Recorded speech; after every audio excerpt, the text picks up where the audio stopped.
السلام علیکم ورحمۃ اللہ وبرکاتہ۔ اعوذ باللہ من الشیطان الرجیم، بسم اللہ الرحمن الرحیم۔ یا اہل الکتاب لما تکفرون بآیات اللہ وانتم تشہدون۔ یا اہل الکتاب لما تلبسون الحق بالباطل وتكتمون الحق وأنتم تعلمون۔ وقالت طائفة من أهل الكتاب آمنوا بالذي أنزل على الذين آمنوا وجه النهار واكفروا آخره لعلهم يرجعون۔ اللہ تبارک و تعالی ارشاد فرماتا ہے، اے کتابیوں، اللہ کی آیتوں سے کیوں کفر کرتے ہو؟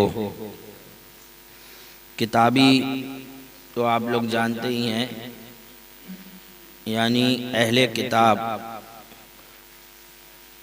ان نبیوں، ان پیغمبروں کے ماننے والے جن پر اللہ تعالیٰ نے کتاب نازل فرمائی، جیسے حضرت موسیٰ علیہ السلام کے ماننے والے، حضرت داؤد علیہ السلام کے ماننے والے، حضرت عیسیٰ علیہ السلام کے ماننے والے، تو وہ اہل کتاب ہیں۔ یعنی عیسائی جو ہیں وہ بھی اہل کتاب، یہودی وہ بھی اہل کتاب۔ یہ آسمانی دین ہیں، کوئی گڑھے ہوا دین۔ اب انہوں نے یہاں آ کر اس دین کو بدل دیا، وہ الگ بات ہے، گڑھ لیا اس دین کو۔ جیسے حضرت عیسیٰ علیہ السلام کو خدا کا بیٹا کہنے لگے تو یہ گڑھا ہوا دین ہی ہو گیا۔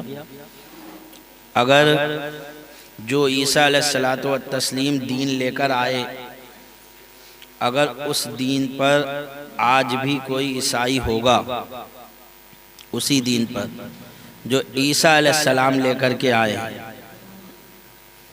یعنی وہ عیسیٰ علیہ السلام کو خدا کا رسول ہی مانے،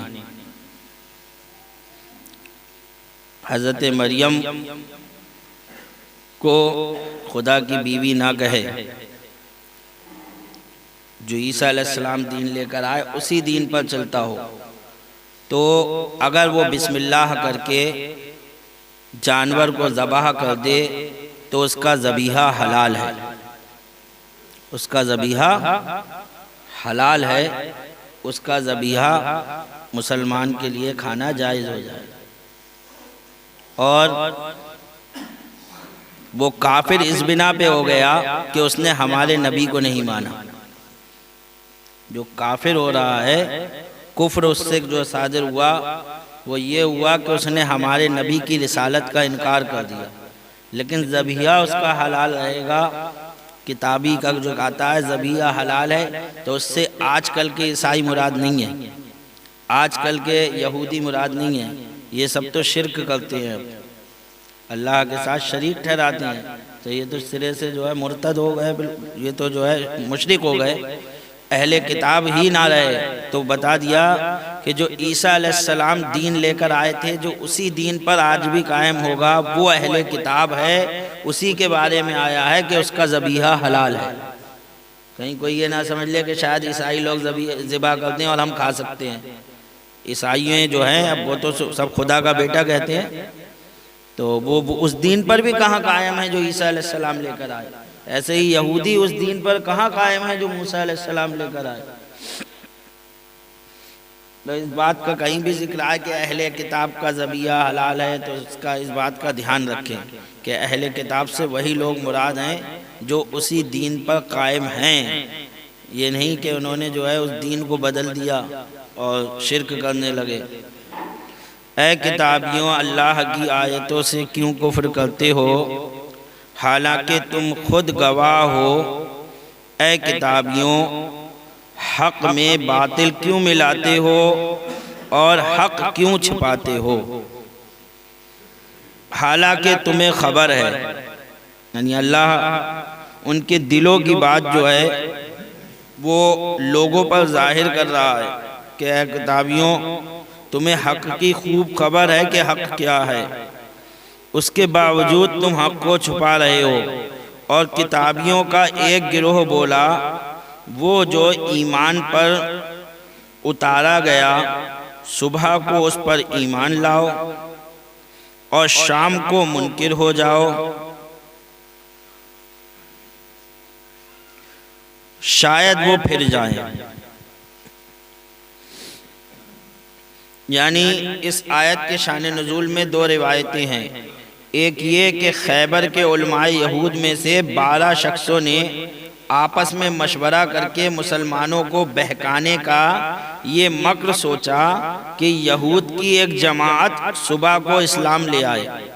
کہا مسلمانوں کو کیسے بہکائیں، ایسے تو بہک نہیں رہے، تو ایسا کرو مسلمانوں کے یہودیوں کی ایک جماعت، علماء کی جماعت، یہودیوں کے عالموں کی جماعت، وہ سب مسلمان ہو جاتی ہے صبح کو مسلمان ہو جائیں، اسلام لے آئیں اور شام کو مرتد ہو جائیں، پورا دن اسلام میں رہیں اور شام کو ہم لوگ پھر سے جو ہے اسلام سے پھر جائیں، اور لوگوں سے کہیں کہ ہم ضدی اور ہٹ دھرم نہیں بلکہ طالب حق ہیں، ہم ضدی اور ہٹ دھرم نہیں ہیں بلکہ ہم طالب حق ہیں، اس لیے ہم لوگ مسلمان ہو گئے تھے، مگر کرے کیا، جب ہم نے اپنی کتابوں میں دیکھا تو ثابت ہوا کہ محمد مصطفیٰ صلی اللہ علیہ وسلم وہ پیغمبر نہیں ہیں جن کی ہماری کتابوں نے خبر دی تھی، اور نہ اسلام میں کوئی خوبی ہے، اس لیے ہم اسلام سے پھر رہے ہیں۔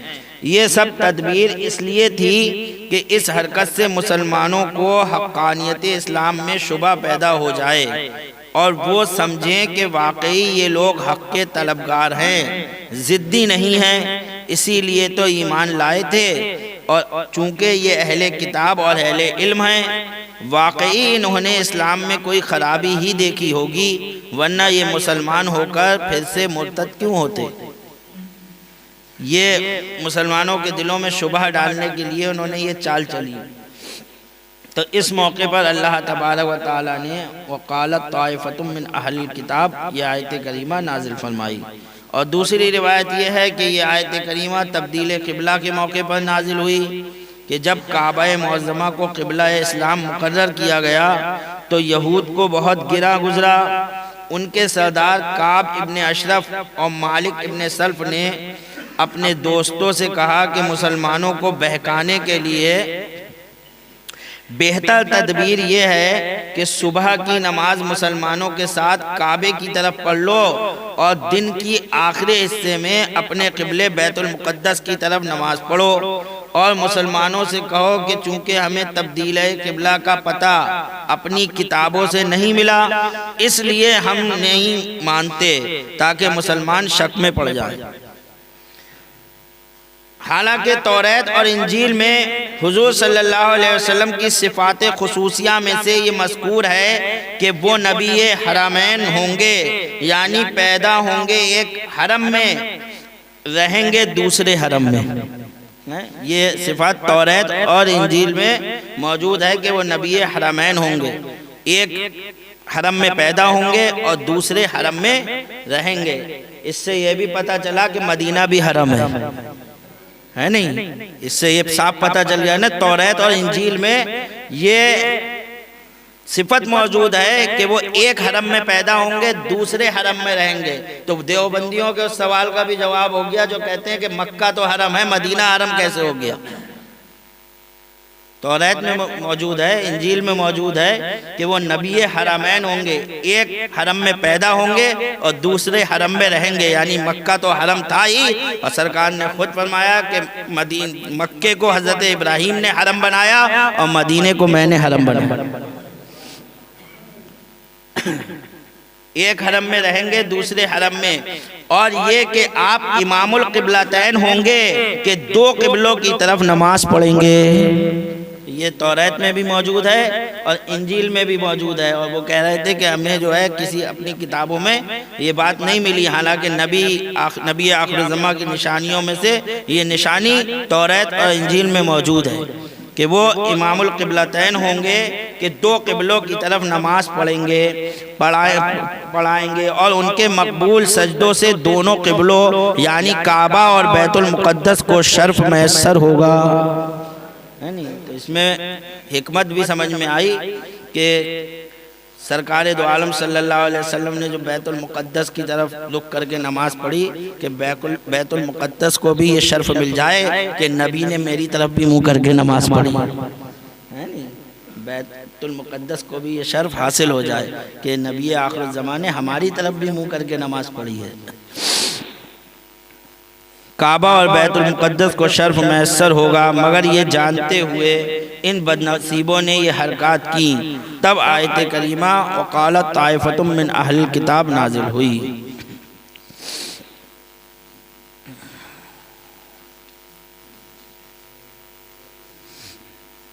وَلَا تُؤْمِنُوا إِلَّا لِمَنْ تَبِعَ دِينَكُمْ قُلْ إِنَّ الْهُدَى هُدَى اللَّهِ أَن يُؤْتَىٰ أَحَدٌ مِثْلَ مَا أُوتِيتُمْ أَوْ يُحَاجُّوكُمْ عِندَ رَبِّكُمْ قُلْ إِنَّ الْفَضْلَ بِيَدِ اللَّهِ يُؤْتِيهِ مَن يَشَاءُ وَاللَّهُ وَاسِعٌ عَلِيمٌ يَخْتَصُّ بِرَحْمَتِهِ مَن يَشَاءُ وَاللَّهُ ذُو الْفَضْلِ الْعَظِيمِ۔ اور یقین نہ لاؤ مگر اس کا جو تمہارے دین کا پیرو ہے۔ یہ یہودیوں کا قول ہے جو اللہ تبارک و تعالی قرآن میں نقل فرما رہا ہے، یعنی وہ یہودی جو مسلمان ہو رہے تھے دکھانے کے لیے، وہ اپنے ساتھیوں سے کہہ رہے ہیں کہ یقین نہ لاؤ مگر اس کا جو تمہارے دین کا پیرو ہے، تم فرما دو کہ اللہ ہی کی ہدایت ہدایت ہے۔ تو اللہ تعالیٰ نے فرمایا اے محبوب تم ان لوگوں سے فرما دو کہ اللہ ہی کی ہدایت ہدایت ہے، یقین کاہے کا نہ لاؤ اس کا کہ کسی کو ملے جیسا تمہیں ملا یا کوئی تم پر حجت لا سکے تمہارے رب کے پاس۔ تم فرما دو کہ فضل تو اللہ ہی کے ہاتھ ہے، جسے چاہے دے اور اللہ وسعت والا علم والا ہے، اپنی رحمت سے خاص کرتا ہے جسے چاہے اور اللہ بڑے فضل والا ہے۔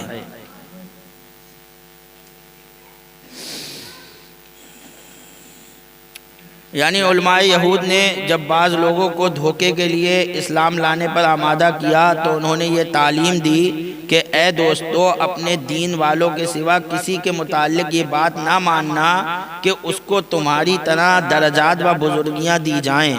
تم موسیٰ علیہ السلام کی امت صاحب توریت اور صاحب درجات ہو، تمہارے سوا اور کسی کو یہ بزرگیاں حاصل نہیں ہو سکتی، اور یہ بھی نہ خیال کرنا کہ کوئی قیامت میں رب تعالیٰ کے سامنے تم سے حجت بازی کر سکے، کیونکہ تم ہی سچے ہو اور سب جھوٹے، اور جھوٹوں کی کیا طاقت کہ سچوں کے منہ لگے۔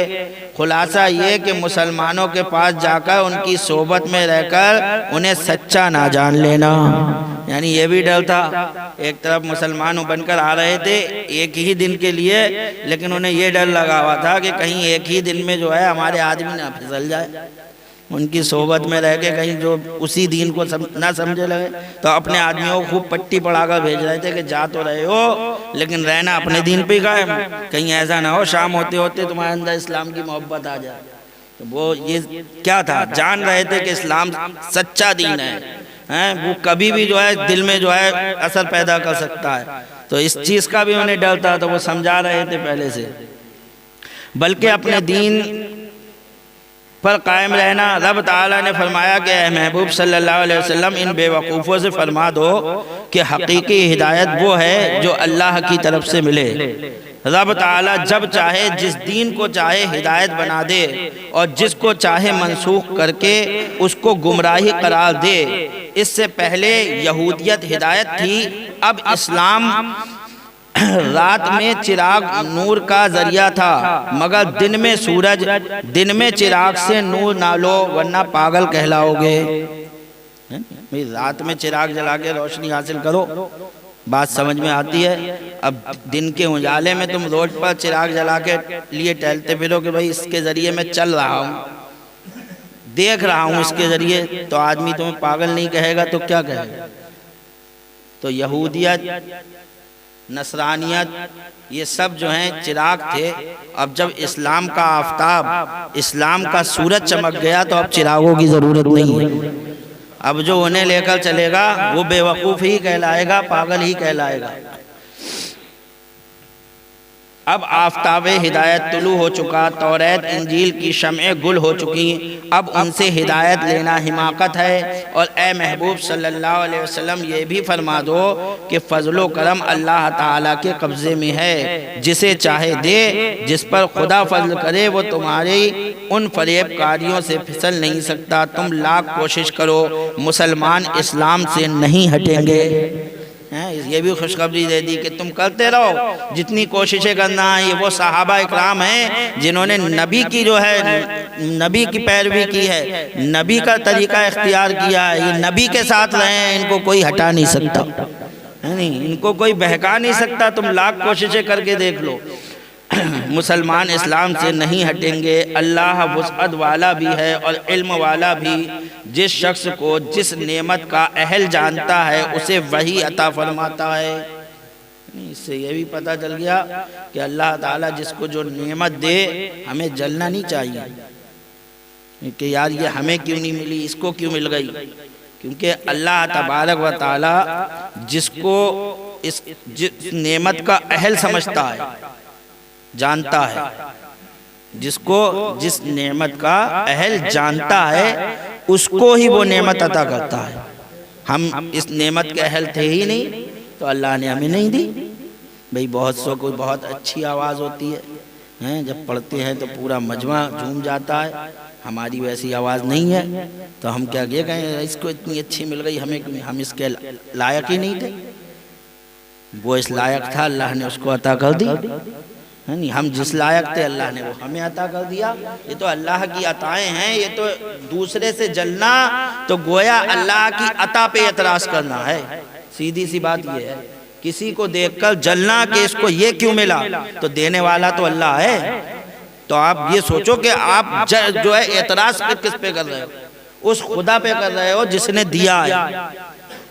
تو نہیں، کبھی بھی نہیں، جس کو جو ملا ہے وہ صحیح ملا ہے، ہمیں نہیں جلنا چاہیے، ہے نہیں، ان چیزوں سے دور رہنا چاہیے۔ اللہ تعالیٰ فضل فرمائے مسلمانوں پر۔ اہل جانتا ہے اسے وہی عطا فرماتا ہے، جسے چاہتا ہے اپنی خاص رحمت سے مخصوص فرما دیتا ہے۔ اس کی مہربانی ہے، کسی زمین کو زعفران کی پیداوار کے لیے مخصوص فرماتا ہے، کسی کو تیل اور کوئلہ، سونے چاندی کے لیے، ایسے ہی کسی انسان کو نبوت کے لیے مخصوص فرما دیتا ہے، کسی کو ولایت کے لیے، کسی کو خاص ہدایت کے لیے۔ انسان تو سبھی ہیں لیکن اللہ نے جس کو جو چاہا وہ عطا کر دیا، یہ اس کی نعمتیں ہیں، وہ جسے چاہے دے۔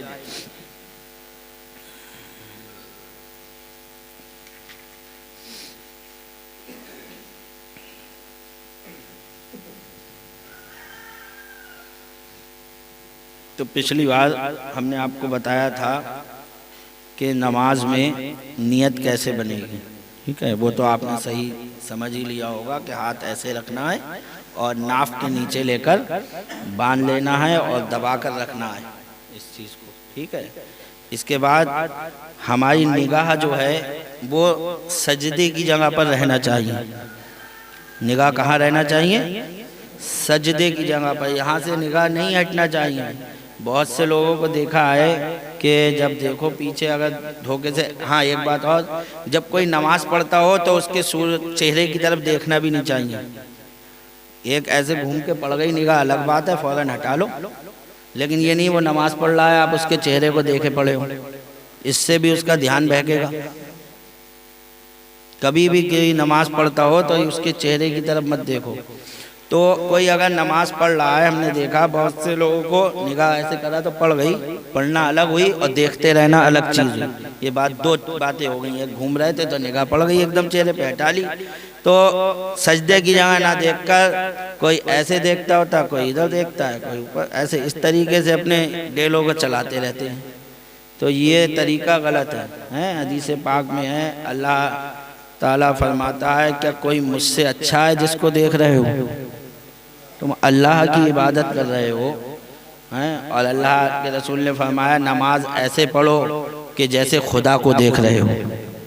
نماز ایسے پڑھو جیسے خدا کو دیکھ رہے ہو۔ اب ہماری تو یہ طاقت نہیں ہے، لیکن پھر سرکار نے یہ بھی فرمایا ایسے نہیں پڑھ سکتے تو ایسے ہی پڑھ لو کہ خدا تمہیں دیکھ رہا ہے۔ ایسے تو پڑھ سکتے ہو کہ خدا تمہیں دیکھ رہا ہے، تو جب خدا تمہیں دیکھ رہا ہے تو تمہارا دھیان بھی خدا ہی کی طرف ہونا چاہیے۔ تو سجدے کی طرف آپ نگاہ رکھیں، سجدے سے آپ کی نگاہ نہیں ہٹنے پائے، اس چیز کا دھیان رکھیں۔ ادھر ادھر کنکریاں چلانا یہ طریقہ صحیح نہیں ہے۔ اور اس کے بعد سب سے پہلے ثنا پڑھی جاتی ہے۔ بہت سے لوگ ثنا سے پہلے اعوذ و بسم اللہ پڑھ لیتے ہیں۔ اعوذ و بسم اللہ پڑھنے کی جگہ نہیں ہے وہ، بلکہ نیت باندھنے کے بعد سب سے پہلے کیا پڑھیں گے؟ ثنا پڑھیں گے۔